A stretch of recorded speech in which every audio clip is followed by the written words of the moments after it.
Las mejores prédicas, conferencias y estudios bíblicos los puedes oír por esta emisora. Aleluya, gloria a Cristo Jesús. Bendito sea nuestro Señor y Dios, nuestro Salvador. Aleluya. Hermanos y hermanas, vamos a meditar un momento en la palabra de Dios. Hemos procurado estar pendientes de aquellas peticiones que nos han hecho, que han dado mediante una cédula su manifestación de querer revisar algún punto, algún texto o algún tema, y hemos estado trabajando con eso. Quisiera compartir un poquitito nada más de una pregunta que me hicieron, que hicieron más bien en el programa de radio que nuestro hermano Manuel Velázquez está realizando. A él le hicieron una pregunta y quería que podamos compartirla. La compartimos por vía del teléfono, pero pudiera ser que tengamos nosotros también esa misma duda. Vamos a buscar allá en el libro de los Hechos de los Apóstoles y vamos a procurar ver unos dos grupos de versículos que nos presentaron recientemente. El libro de los Hechos, capítulo 10, Hechos capítulo 10, gloria a Dios. ¿Ahí lo tienen? Vamos a buscar en el versículo 44. Hechos 10, 44. Leemos este versículo y enseguida les comparto la pregunta que nos hicieron. Hechos 10, 44. Amén. El texto dice: mientras aún hablaba Pedro estas palabras, el Espíritu Santo cayó sobre todos los que oían el discurso, y los fieles de la circuncisión que habían venido con Pedro se quedaron atónitos de que también sobre los gentiles se derramase el don del Espíritu Santo, porque los oían que hablaban en lenguas y que magnificaban a Dios. Entonces respondió Pedro: ¿puede acaso alguno impedir el agua para que no sean bautizados estos que han recibido el Espíritu Santo también como nosotros? Y mandó bautizarles en el nombre del Señor Jesús. Entonces le rogaron que se quedase por algunos días. Amén. Siéntense, hermanos. Miren, a partir de esta lectura quiero decirles que la pregunta que nos hicieron es si alguna persona antes de ser bautizada puede recibir el Espíritu Santo, o la persona tiene que ser bautizada para recibir el Espíritu Santo.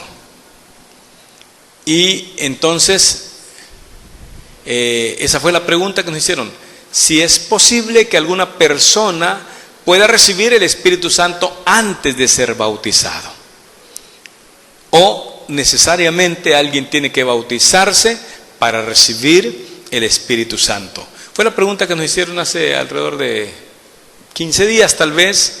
Alguien mediante el internet estaban escuchando las alabanzas y el programa que se tiene en la radio por internet, y entonces llegó esa pregunta y el hermano me habló por teléfono y me dijo: hermano, ¿qué respuesta pudiéramos darle? Bueno, le dije: en la palabra de Dios están ambas formas. Los dos supuestos se cumplen en la palabra de Dios.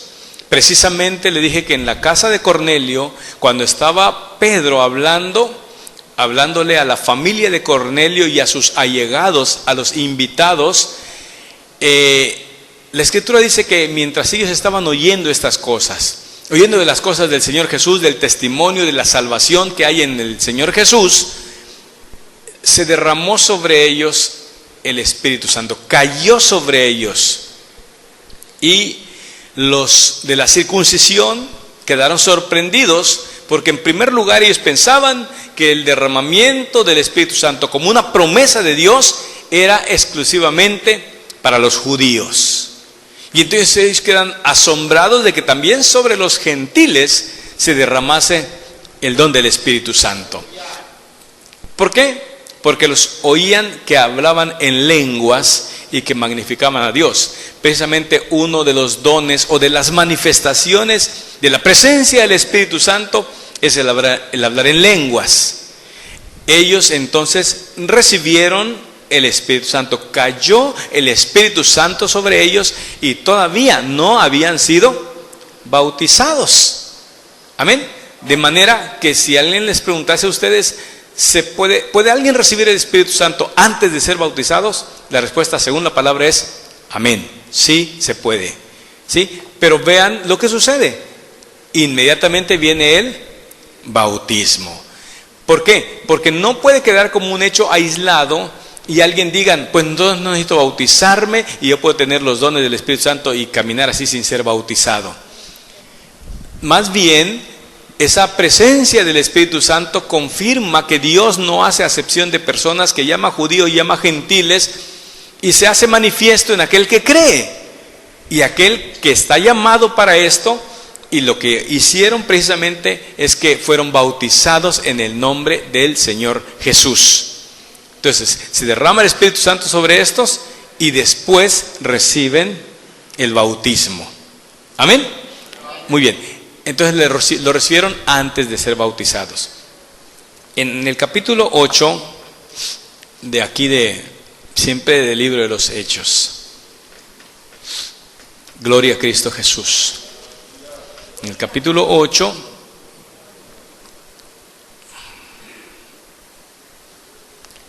verso 12, Hechos 8, 12, amén. Dice, pero cuando creyeron a Felipe, que anunciaba el evangelio del reino de Dios y el nombre de Jesús el Cristo, se bautizaban hombres y mujeres. También creyó Simón mismo, y habiéndose bautizado estaba siempre con Felipe, y viendo las señales y grandes milagros que se hacían, estaba atónito. Cuando los apóstoles que estaban en Jerusalén oyeron que Samaria había recibido la palabra de Dios, enviaron allá a Pedro y a Juan, los cuales, habiendo venido, oraron por ellos para que recibiesen el Espíritu Santo, porque aún no había descendido sobre ninguno de ellos, sino que solamente habían sido bautizados en el nombre de Jesús. Entonces les imponían las manos y recibían el Espíritu Santo. Amén. De manera que también está el orden inverso. Aquí estos habían sido bautizados en el nombre del Señor Jesús, pero no habían recibido el Espíritu Santo. Y cuando los apóstoles que estaban en Jerusalén oyeron que en Samaria habían ya creyentes, inclusive que habían sido bautizados, vinieron a Samaria y oraban por ellos para que recibiesen el Espíritu Santo. De manera que en la palabra de Dios encontramos ambos casos. ¿Cómo será en nuestro caso? Solamente Dios lo sabe. Solamente Dios es el que en su potestad sabe si te va a dar de su Espíritu Santo o del derramamiento o de las manifestaciones del Espíritu Santo antes que te bautices o después que te bautices. Pero en ambos casos van a la par las dos cosas. Amén. No es algo que pueda hacerse que alguien diga, pues yo recibí el Espíritu Santo y como ya lo recibí, ya no necesito bautizarme. Y puedo andar así, por lo que hemos leído en la palabra del Señor Jesús. El otro versículo está en el libro de los Hechos, capítulo 19. Gloria a Cristo Jesús. Aleluya. Hechos, capítulo 19, versículo 1 al versículo 6. Amén.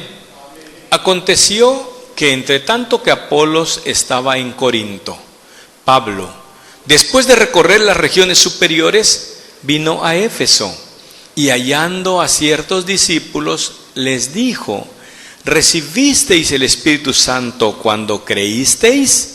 Y ellos le dijeron: ni siquiera hemos oído si hay Espíritu Santo. Entonces dijo: ¿en qué pues fuisteis bautizados? Ellos dijeron: en el bautismo de Juan.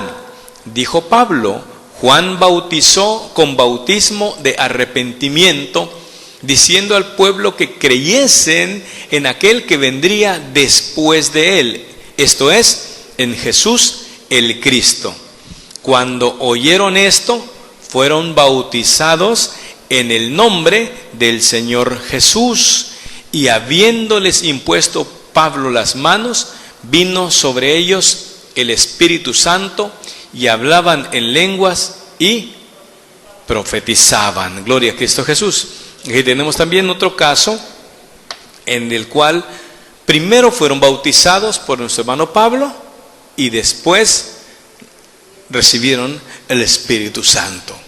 De manera que en ambas maneras están con testimonio en la palabra de Dios de que alguien puede recibir el Espíritu Santo antes de bautizarse o bien después de bautizarse. Amén, hermanos. Muy bien, esa es la respuesta en forma muy sencilla, sin profundizar mucho más allá de lo que significa la presencia del Espíritu Santo, la llenura del Espíritu Santo, el sello del Espíritu Santo, que son otras cosas. No profundizamos en ello, pero en cuanto al orden, pues aquí en la palabra de Dios habla de que puede ser de una manera o puede ser de la otra manera. Amén. Bien, tengo aquí otras dos preguntas, o más bien dos textos en los cuales nos han pedido que comentemos. Y les vuelvo a decir a todos los hermanos, si alguien tiene algún texto o bien un tema o alguna inquietud o interrogante que quiera que veamos en la palabra de Dios, con la ayuda de Dios lo podemos hacer. Nomás pásenme unos papelitos donde está el texto o el tema y con la ayuda de Dios lo vemos. Aquí tengo dos ya. Me dicen Job capítulo 5 versos 17 y verso 18. Un hermano nos pidió que podamos tomar ese texto y vamos a meditarlo, comentarlo, repasarlo en el nombre de nuestro Señor Jesús. Job capítulo 5 versículo 17 y 18. Gloria a Dios. Amén. Dice: he aquí, bienaventurado es el hombre a quien Dios castiga. Por tanto, no menosprecies la corrección del Todopoderoso, porque Él es quien hace la llaga y Él la vendará. Él hiere y sus manos curan. Esos son los dos versículos que nos han pedido que comentemos. Job capítulo 5, verso 17 y verso 18. Primero, el versículo 17 declara que es una bienaventuranza para el hombre cuando de Dios recibe castigo en el sentido de una corrección. Cuando Dios llega a nuestra vida manifestando un juicio que Él tiene para conmigo por alguna conducta mía que merece corrección, que merece castigo, o más bien requiere corrección, que yo corrija, el Señor se encarga de atribuir un castigo. Y esto, hermanos, es importante que lo tengamos en cuenta, porque a veces hacemos alguna cosa y no nos damos cuenta, y cuando viene un castigo pudiéramos pensar que se trata de una prueba. Y hay diferencia cuando viene algo a nuestra vida que sea una prueba, y hay otras ocasiones cuando se trata de un castigo, de un correctivo.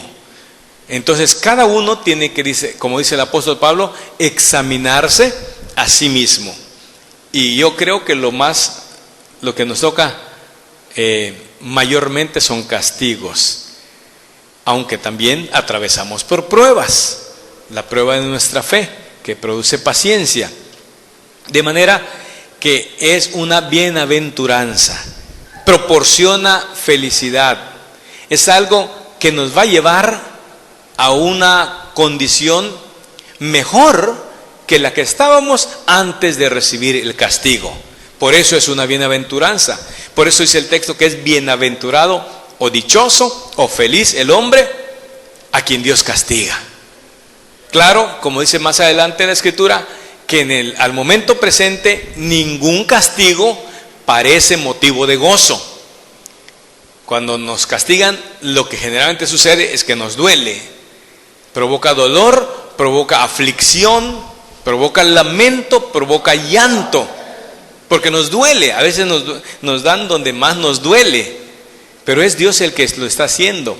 Y si estamos nosotros confiando en el Señor y sabemos que Él hace todo con un propósito, nunca debemos entonces sentirnos desdichados o infelices cuando Dios inflige algún castigo a nuestras vidas. Si nuestra esperanza está en Cristo Jesús, sabemos perfectamente que Él sabe lo que hace y que Él nos conoce perfectamente, y entonces todo lo que haga el Señor Jesús tiene un propósito y tiene entonces para nosotros un motivo de bendición. Por lo tanto, dice la segunda parte del verso 17, no menosprecies la corrección del Todopoderoso. Muy bien, el término que usa aquí, si sabemos entonces que es motivo de bienaventuranza, no debemos reducir el precio o el valor de la corrección, porque puede haber despreciar o puede haber menosprecio. Despreciar es quitarle totalmente el valor y decir no sirve, pero menospreciar es minimizar el valor, hacerlo como que vale poco o reducirle el valor al castigo. Amén. De ahí es el menosprecio. Y dice el Señor que no debemos menospreciar la corrección del Todopoderoso.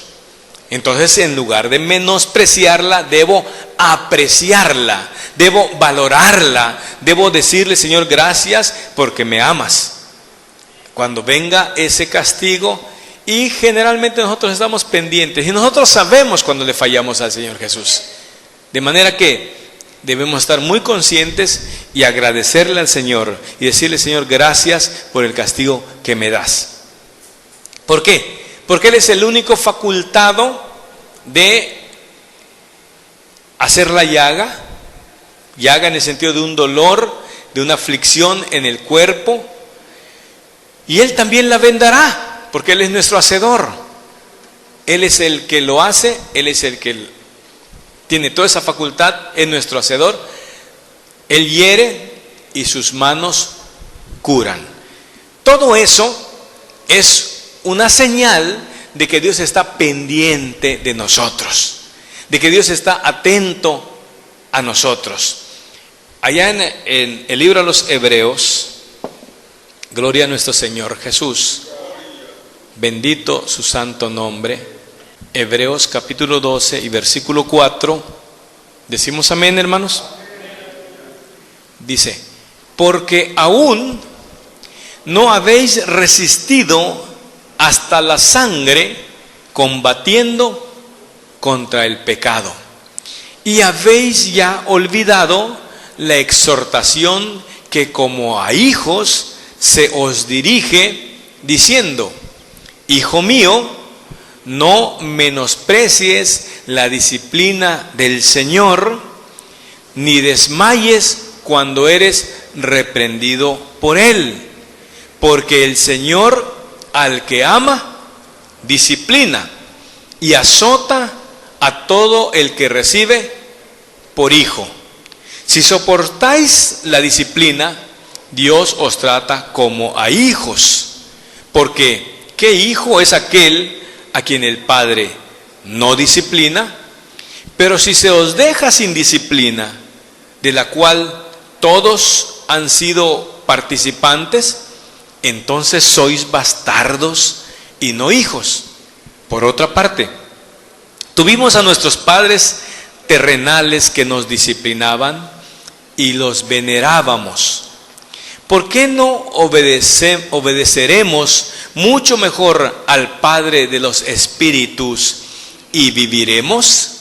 Y aquellos ciertamente por pocos días nos disciplinaban como a ellos les parecía, pero para lo que nos es provechoso, para que participemos de su santidad.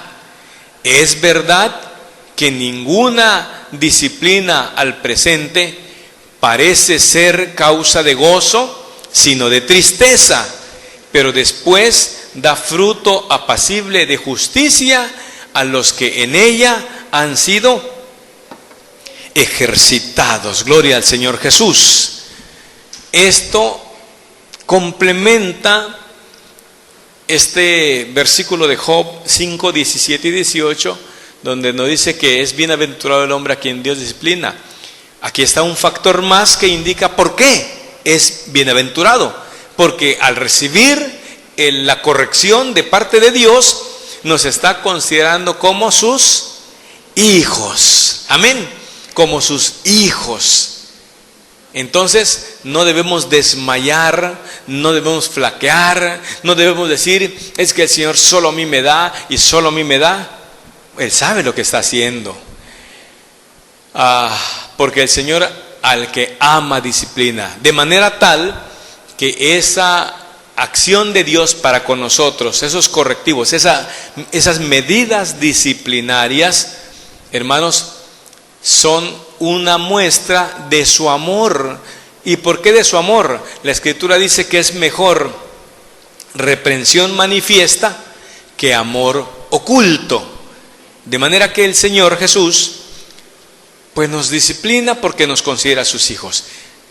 La contrapartida, o sea, del otro lado, si no quiero recibir disciplina, el Señor también me puede dejar sin disciplina. Si no acepto de buen grado su disciplina y su corrección, Él me puede decir, está bien, no te gusta la disciplina, pues haz lo que quieras entonces, pero no te puedes considerar mi hijo. Y si no somos hijos de Dios, entonces sois, dice, bastardos. No seríamos entonces de la familia de Dios. Si Él es nuestro Padre, tiene todo el derecho de disciplinarnos. Y pone el ejemplo de lo que ocurría en nuestra vida terrenal. Que aquí en nuestra vida terrenal, claro, siendo sabios, ¿verdad? En nuestra vida terrenal, nuestros padres nos disciplinaban como a ellos les parecía. Porque es una de las cosas que nosotros tenemos como errores aquí como padres en la tierra. Que a veces disciplinamos sin ningún método específico o al menos con un método muy extremoso.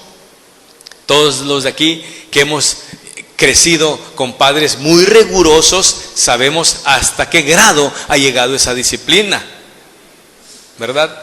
Hay acá algunos hermanos que creo que los hincaban en tapitas, en corcholatas de lata, o en piedras, o hay quienes los amarraban para castigarlos, o hay quienes les daban con lo que agarrasen en la mano o tuviesen en la mano los papás, ¿verdad? Hay quienes los colgaban, hay quienes los dejaban encerrados en oscuridad. Bueno, muchas formas, pero la pregunta es, ¿cuál era el propósito de nuestros padres? No era precisamente dañarnos, sino corregirnos. Mucho después de que murió mi papá, vino un tío de Belice y yo le pregunté, oiga, ¿por qué mi papá así era? ¿Por qué nos trataba así? Aquí tengo cicatrices donde mi papá me castigaba duramente. ¿Por qué era así? Mira, me dice, es que a nosotros, a tu papá y a mí, y yo soy menor que él, dice, nuestro padre nos castigaba muy duro. Si él se estaba yendo a la milpa y nosotros queríamos ir, él se agarraba un tronco, una leña, lo que agarraba, nos las aventaba así encima. Pues él creía que así nos iba a educar. Entonces, nuestros padres, como dice el texto, nos corregían a su propia manera. Y no siempre tuvo el mismo resultado, no siempre fue el provecho que se tuvo. Algunos lo que lograron hacer es que haya odio hacia los padres. Cuando llegó un momento de una edad de juventud, ya dijeron, a mí no me vuelves a tocar, ya no me vuelves a pegar. Y si me vuelves a poner la mano encima, nos vamos a ver como dos adultos. Pero no siempre hubo provecho. Sin embargo, Dios siempre lo hace para provecho de nosotros. Dios siempre lo hace de una manera provechosa. Y el versículo 11 dice que ninguna disciplina trae gozo, sino es, hermanos, es motivo de tristeza, de algún dolor, pero después da fruto apacible. Vean ustedes si no hay fruto apacible. Hay un fruto de justicia a los que en ella son ejercitados. Cuando hay sabiduría de los padres y mantienen un ejercicio con los hijos, el fruto se va a ver más adelante. Pero también vean algún padre que no disciplina a su hijo, que le permite hacer cualquier berrinche, que le permite hacer cualquier cosa y que no le diga nada y nomás se la lleve prometiéndole, te voy a castigar, y el hijo así vaya creciendo. ¿Cómo quedan los hijos cuando no llevan la disciplina? Después vienen los problemas, después vienen las dificultades, porque nunca fueron enseñados. Y es triste, hermanos, ver a personas que nunca se atrevieron los padres a ponerles una disciplina. De manera tal que cuando Dios nos disciplina es porque quiere nuestro bien. Y la disciplina del Señor llega al grado inclusive, hermanos, de que cause la muerte física. De que llegue la muerte física, con tal de que seamos salvos. Si lee uno en la carta a los Corintios, se va a dar cuenta que hay momentos en que Dios determina un castigo ejemplar con la finalidad de que el alma sea salva y no sean juzgados con el mundo, porque es una disciplina drástica que puede enseñar al individuo o bien a toda la congregación con una disciplina drástica. Ejemplos. Cuando allá en la antigüedad con Moisés, un hombre que violó el sábado, que andaba recogiendo leña en día sábado, no estaba escrito qué hacer, y se acercan con Dios y dicen, ¿qué vamos a hacer con este hombre? Y dice la palabra de Dios, que muera, para que así aprenda toda la congregación y tema, dice la Escritura. Y vemos también lo que ocurrió en los días de Ananías y Zafira. Vemos lo que sucedió cuando ellos trataron de mentir al Espíritu Santo. Y trataron, porque no lo engañaron, no le pudieron mentir, pero lo hicieron de una forma que pensaron que podían engañar. ¿Y se saben de qué? Se trataba de gente que asistía a las cosas de Dios, que eran creyentes. Eso es lo que estaba ocurriendo. Venden su propiedad, pero se ponen de acuerdo en sustraer del precio. ¿Y qué es lo que ocurrió, hermanos? ¿Qué pasó con Ananías? ¿Qué pasó con Zafira? Todavía les pregunta el apóstol, ¿en tanto vendisteis la heredad? Y ellos que dijeron, sí, en tanto. Y les pregunta, ¿y por qué mentisteis al Espíritu Santo? No han mentido a los hombres, sino a Dios. Y murió Ananías. ¿verdad? Murió Ananías. Y después murió Zafira. ¿Y qué ocurrió con el pueblo? ¿Qué sucedió con el pueblo cuando murieron ambos? Dice la palabra de Dios que cayó gran temor en el pueblo de Dios. Porque un castigo ejemplar trae corrección. Un castigo ejemplar, hermanos, trae temor. Vamos a leerlo allá en el libro de los Hechos de los Apóstoles. Hechos capítulo 5. Vamos al verso 1. Lo leemos. ¿Estamos ahí, hermanos? Hechos 5:1. Pero cierto hombre llamado Ananías, con Zafira su mujer, vendió una heredad y sustrajo del precio, sabiéndolo también su mujer, y trayendo solo una parte, la puso a los pies de los apóstoles. Y dijo Pedro: Ananías, ¿por qué llenó Satanás tu corazón para que mintieses al Espíritu Santo y sustrajeses el precio de la heredad, reteniéndola? ¿No se te quedaba a ti y vendida no estaba en tu poder? ¿Por qué pusiste esto en tu corazón? No has mentido a los hombres, sino a Dios. Al oír Ananías estas palabras, cayó y expiró, y vino un gran temor sobre todos los que lo oyeron. ¿Por qué vino un temor? Porque dijeron, pues entonces Dios castiga y castiga fuerte, y entonces no conviene estar mintiendo al Espíritu Santo. Amén. Verso 6. Y levantándose los jóvenes lo envolvieron y sacándolo, lo sepultaron. Pasado un lapso como de 3 horas, sucedió que entró su mujer, no sabiendo lo que había acontecido.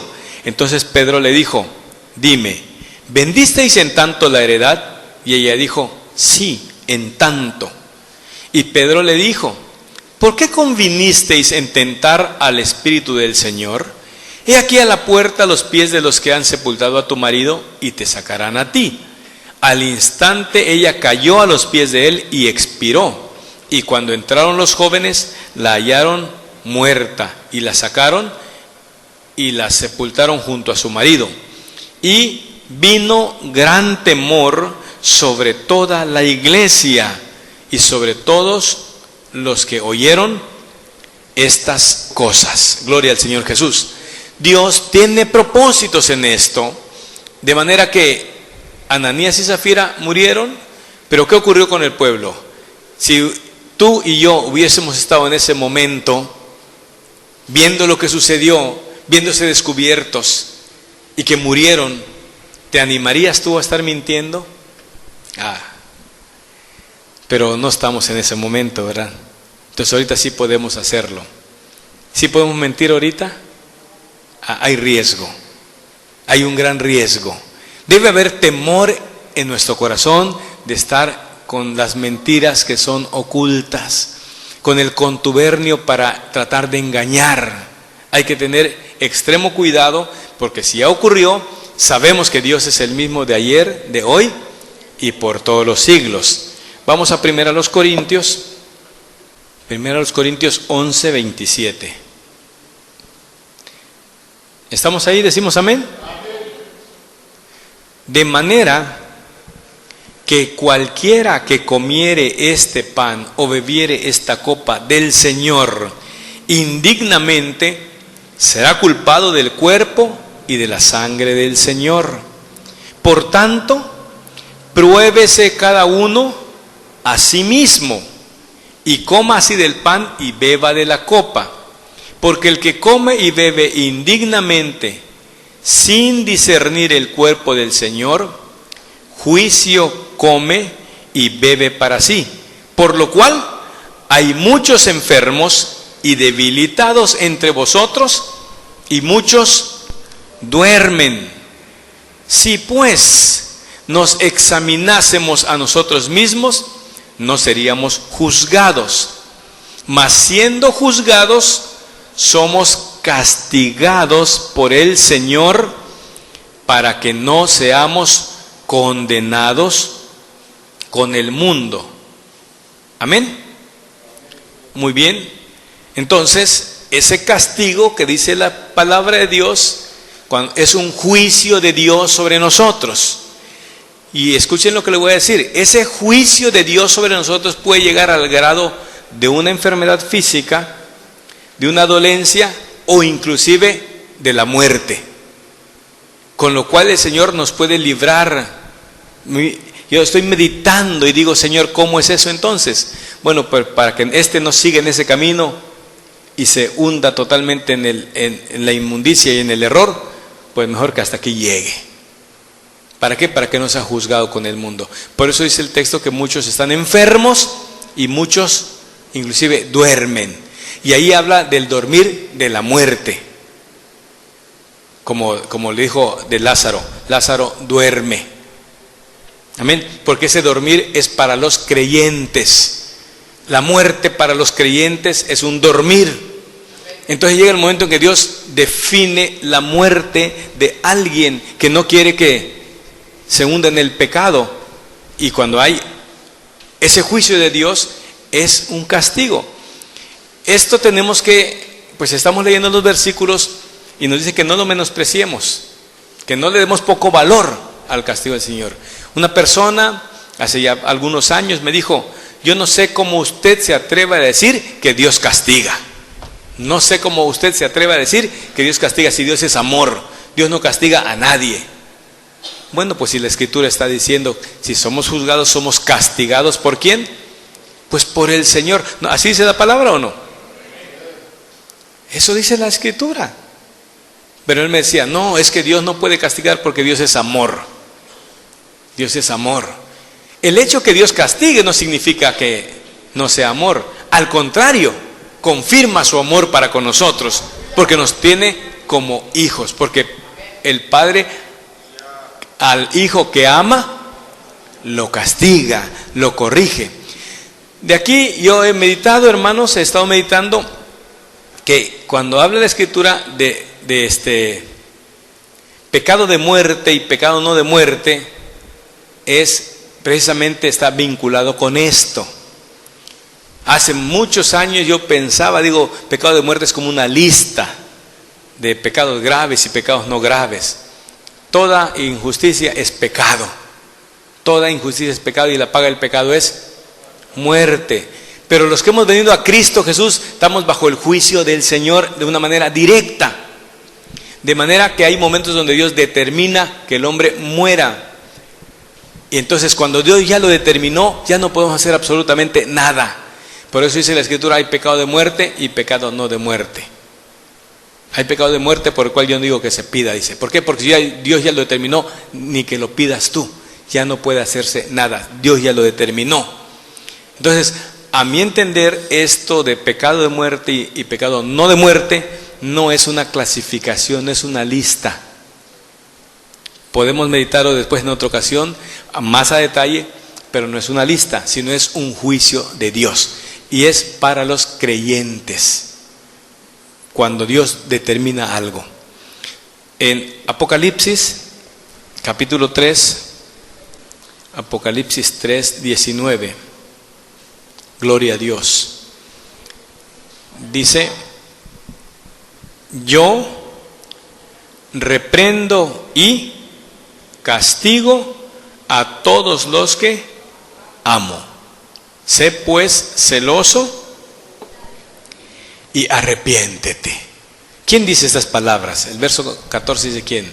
Escribe al ángel de la iglesia en la Odisea, he aquí el amén, el testigo fiel y verdadero, el principio de la creación de Dios, dice esto. Entonces es nuestro Señor Jesús que está hablando y que dice, yo reprendo y castigo a todos los que amo. De manera que por eso es bienaventurado el hombre a quien Dios corrige, a quien Dios castiga.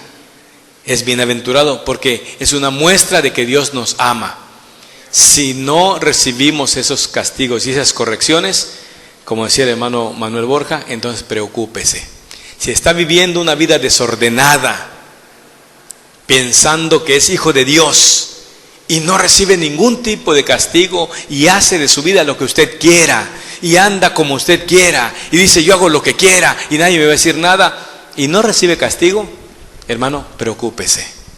Si no pasa nada en su vida, haga usted lo que haga, sea una vida descuidada, tenga cuidado, porque entonces algo está sucediendo. Pero si en nuestra vida estamos luchando por agradar a Dios y cometemos fallas y viene el castigo de Dios, debe ser motivo de gozo, motivo de bienaventuranza, si estamos conscientes.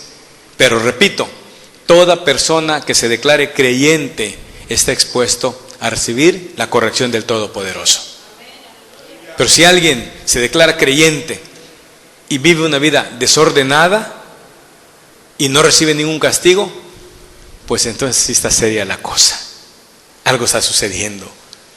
Y por lo que hemos leído, no se trata de un juicio temerario, sino entendemos que entonces, por lo que dice Hebreos 12, pudiera tratarse de que no es hijo de Dios. Porque eso es lo que dice la palabra del Señor Jesús. Amén, hermanos. Vi que algunos quedaron muy serios, no sé qué pasó, pero hay que tener mucho cuidado. Sí. Como decía un canto de hace mucho tiempo que oía que cantaba mi sobrino, una regañada de amor. Una regañada de amor. Y si, como dice, y si mi copa rebosa, ya no me des más, Señor, ya entendí. Tiene que haber de parte de Dios esa corrección. No podemos entonces confundir, que decir que como Dios es amor, no va a castigar. No en eso radica su amor. El amor de Dios radica en que ya murió por nosotros siendo aún pecadores. Ahí está el amor de Dios. Y eso ya está demostrado, más que demostrado. Él ya murió por nosotros. Entonces nadie puede decir Dios no es amor. Ahora, si castiga es porque Él tiene el propósito de ayudarnos, de enderezarnos. Como dice el salmista, tu vara y tu cayado me infundirán aliento. Cuando viene la vara y el cayado del Señor, es para aquel que se está saliendo del redil. Un pastor de ovejas que tiene el cayado y tiene la vara. El cayado es con aquello con lo que se lanza, ¿no? Como una onda, algo que sirve para aventar algo, y la vara es para dar. Pero al que va caminando derecho, pues no lleva la vara.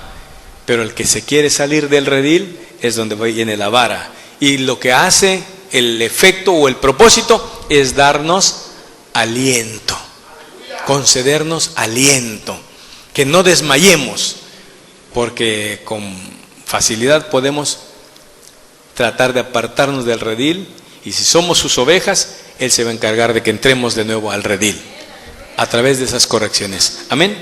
Por tanto, hermanos, no debemos menospreciar la corrección del Todopoderoso. Se me quedaron aquí tres textos de otro tema que pues ya no nos va a alcanzar el tiempo para que lo podamos ver, pero con la ayuda del Señor Jesús va a ser en otra ocasión. Y también si nos van trayendo más textos, pues ahí lo estaremos considerando. Entonces, hermanos, pues yo creo que hasta aquí hay más textos que hablan sobre esta corrección. Cuando Dios determinó con Israel que los habría de castigar, no porque no fueran sus hijos. Dice, no te voy a destruir. Vamos a leer ese texto, a ver, Jeremías 30, verso 10 y verso 11. Amén. Dice el texto así: tú pues, siervo mío Jacob, no temas, dice el Señor, ni te atemorices, Israel, porque he aquí que yo soy el que te salvo de lejos a ti y a tu descendencia de la tierra de cautividad, y Jacob volverá, descansará y vivirá tranquilo, y no habrá quien le espante, porque yo estoy contigo para salvarte, dice el Señor, y destruiré a todas las naciones entre las cuales te esparcí, pero a ti no te destruiré, sino que te castigaré con justicia. De ninguna manera te dejaré sin castigo. ¿Quién lo dice eso?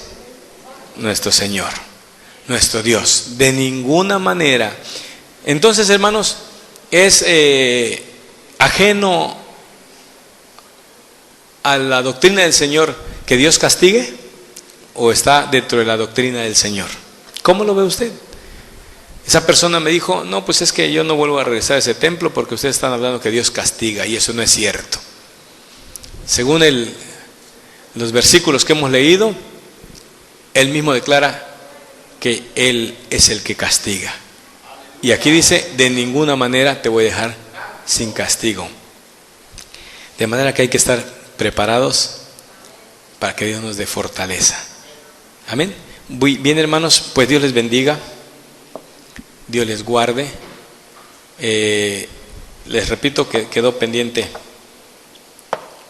unos versículos de Primera de Juan, de Isaías y de San Juan que querían que comentemos. Queda pendiente para nuestro hermano que nos los presentó. Y el otro, pues esperamos en Dios que ya quede pues atendido. Amén. Bien, vamos a doblar nuestras rodillas y agradecer al Señor Jesús en esta noche.